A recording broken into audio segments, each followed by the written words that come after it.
Guys, ndabashuje kandi mbifurije ibihe byiza. Mukore subscribe kuri iyi channel all mega update, ubundi mujye mubona update ku gihe. Yes, rero nje kuvuga kuri mining ya Igo Network. Igo Network abantu bamaze iminsi bari gukora withdraw, ibintu bikagenda neza zikabageraho. Rero iyi Igo dufite uburyo bubiri bwa Igo Network. Hari abantu bafite Igo mining nk'ingi yanjye muri kureba hano mfite, hari n'abazifite zose, hari n'abafite Igo cloud mining gusa. Izo mining uko ari ebyiri zose, ariko umushinga umwe urazikurikirana. Nuvuga ngo Igo Network irabikurikirana. Rero bari gukora withdraw rero ubugikorwa mbere ya byose ngiye kubayobora inzira ebyiri, yaba ari wowe wa Igo cloud mining ndetse n'uyu ukora mining ya Igo bisanzwe.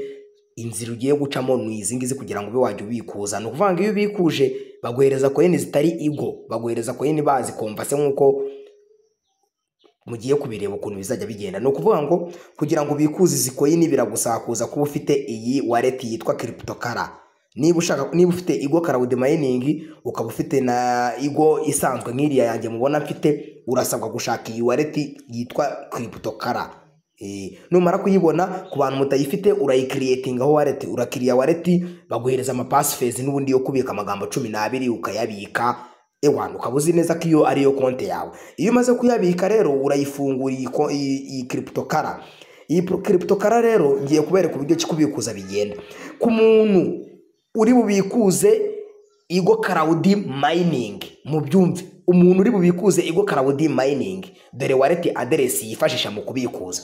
No vuga ngo uraza muri zino nuzuri kubona hano bari kwerekana muri izi coin ziri hano, urarebamo iyi yanditseho ngo CPT. Kuri wowe wamayininze Igo cloud mining, wowe wayimayininze, ntago ari kuri twese. Umuntu wamayininze Igo cloud mining araza kopi yanditseho CPT, ndakeka muri kuyibona.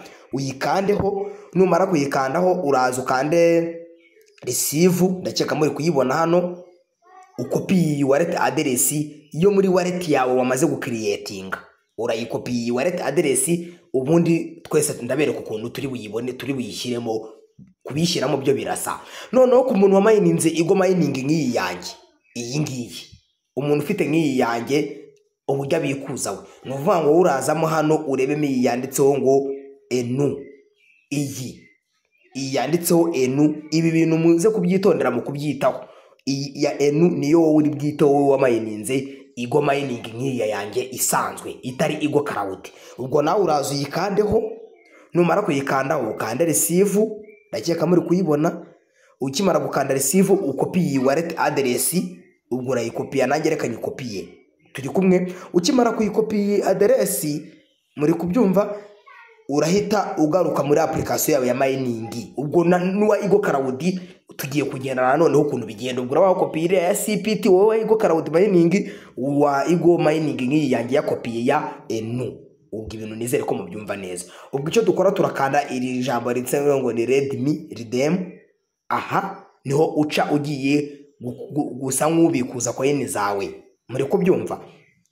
Dutegerezeho gato ya loading. Biki loading wika wowe urahitamo ahanditse iyi phase ya mbere y'ababikuje byararangiye, urahitamo iyi phase ya kabiri. Ndakeka muri kuyibona, minor phase 2. Ukimara kuyihitamo barakwereka total balance yizo ufite zo kuri deminga zawe, niba ari Igo cloud, niba ari Igo nkizi zanjye nizo bari bukwereke. Ubundi cyo urahita ukora hano, wowe urahita ukanda iyi redeem now. Ndakeka muri kuyibona iyi redeem now, niyo urakandaho. Numara kuyikandaho barakwereka recommended wallet. Muri kubibona nyine bari kwereka recommended wallet ni CryptoKara wallet. Ndakeka muri kubibona nkuko nabibabwiraga, muri kubibona. Ubwo barakwereka is available to redeem, ndakeka muri kuzibona. Ubwo icyo ukora wowe hano urashyiramo ya wallet address. Ngiye muri kubona bari kumbwira ngo add wa Igo ni inu token. Muri kubibona, wowe uraza gukoresha iya CPT ku muntu wakoresheje Igo cloud mining. Muri kubibona hano kuntu bitandukanye. Ubwo icyo urakora hano urahita ushyiramo ya wallet address wa kopiye, urabibona. Numara kuyishyiramo, sorry ngarutse inyuma nabisoje, reka nongeye mpite mbisoza. Icyo urakora wowe, ubwo ukimara gushyiramo iyi wallet urakanda redeem. Ndakeka muri kuyibona. Ni gutyo ukora withdraw y'izi coin zawe. Ni ukuvuga ngo redeem ikimara kuba success bikirangira, ibi bikorwa rimwe mu kwezi, mu minsi 30 ubwo uzajya wongera ugaruke, uzajya uhabwa 5% byiza ufite wemererwe kuzi redeeminga. Nizere ko mubonye ukuntu ibintu bikorwa. Abantu wenda mushobora guhita muza inbox mubaza muri benshi tese dufite cryptocurrency imwe twabikurizamo izi coin zombi. Ndabiza abantu mwinshi mwahita mubyibaza kubera yuko wenda abantu mu mining zombi muri benshi.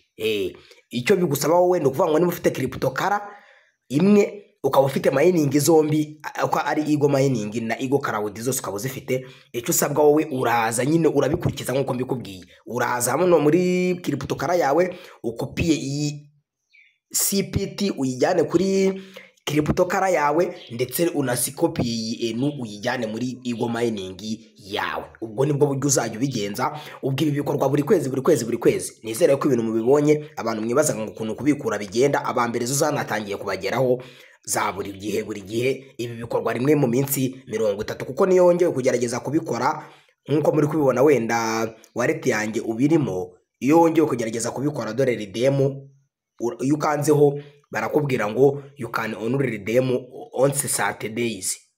Muri kubyumva rero, ubwo ni kuko bizajya bigenda ni mu minsi 30 mbere yuko iyindi minsi irangira. Ndabashimiye rero, nizere ko mubonye ukuntu ibintu bikorwa.